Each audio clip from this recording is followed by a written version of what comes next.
Vous avez choisi un casier avec un poisson entier non vidé. On va vous montrer comment ça se passe. Donc le voilà qui se dévoile.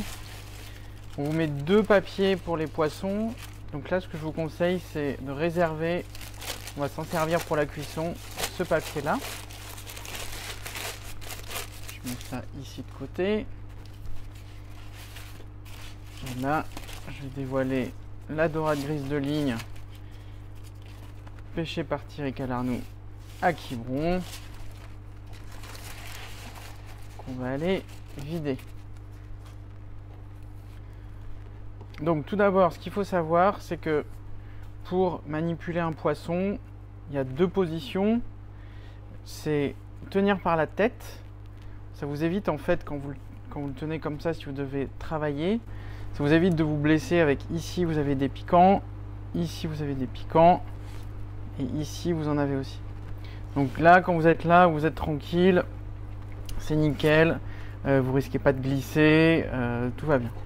L'autre technique, c'est de tenir bien son poisson dans le creux de la main, et ce qui vous permet, ici on va voir pour l'éviscération, de travailler bien appuyé.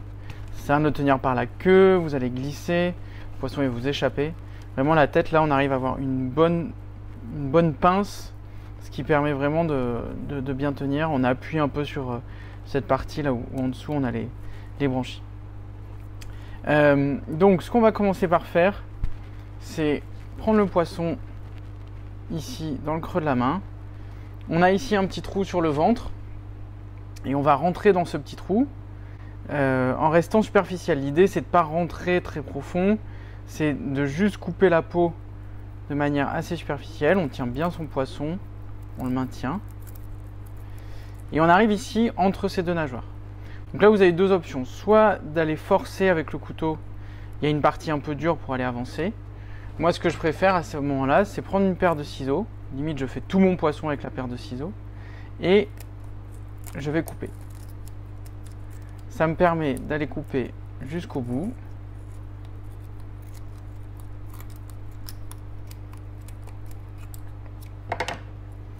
Et de dévoiler la cavité.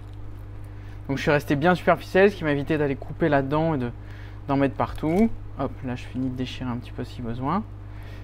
Là c'est assez simple, on met la main dedans et on essaye de prendre tout ce qu'on peut. S'il faut, on attrape en deux fois et on déchire. Ça, vous en ferez rien. Vous enlevez tout ce que vous pouvez. Donc on arrive à cette partie-là. Ici, vous pouvez cuire complètement votre poisson comme ça. Là, il n'y a plus rien à faire et on peut passer à l'étape suivante de cuisson, ou en tout cas de mise en place pour la cuisson.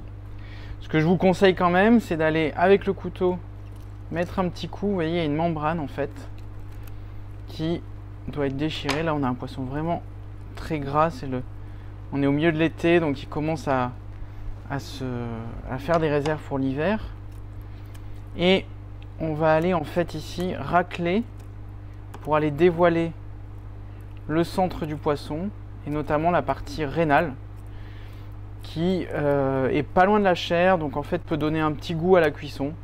Bon, franchement sur nos poissons c'est pas un problème, et vous voyez là j'arrive à bien la gratter. L'idée c'est de faire un mouvement du centre de la colonne vers le milieu et d'essayer de casser un peu cette partie. Je vous conseille vraiment pour faire ça très facilement de le faire sous un filet d'eau. Ça part vraiment tout seul, c'est assez impressionnant. Et après en fait sur la partie membrane ici vous pouvez la gratter un petit peu, ce qui vous permet de l'enlever. Sur ces poissons là, la membrane elle est pas problématique.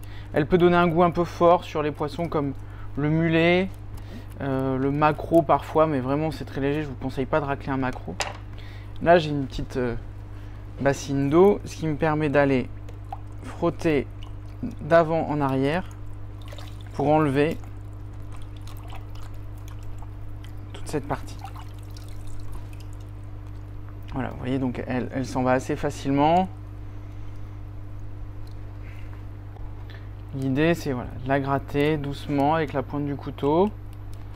Là, il n'y a pas besoin de s'embêter à en faire des tonnes et de tout enlever. Je vais refaire un deuxième petit bain, ce qui me permet vraiment de tout enlever. C'est pour ça que je vous dis que le filet d'eau est vraiment bien. C'est parce que le filet d'eau, il permet de tout enlever assez facilement. Bien, j'enlève ça. Plus rien à faire à ce moment-là, avant de la passer au four. Alors il y en a qui enlèvent les nageoires, qui partent, etc. Franchement, je vous conseille de ne pas vous embêter plus que ça. Le plus rapide, le plus facile. Donc à ce moment-là, on laisse les écailles. Indispensable, ça va permettre de protéger les chairs de la cuisson et de faire en fait comme une croûte de sel, même résultat, mais sans employer de sel.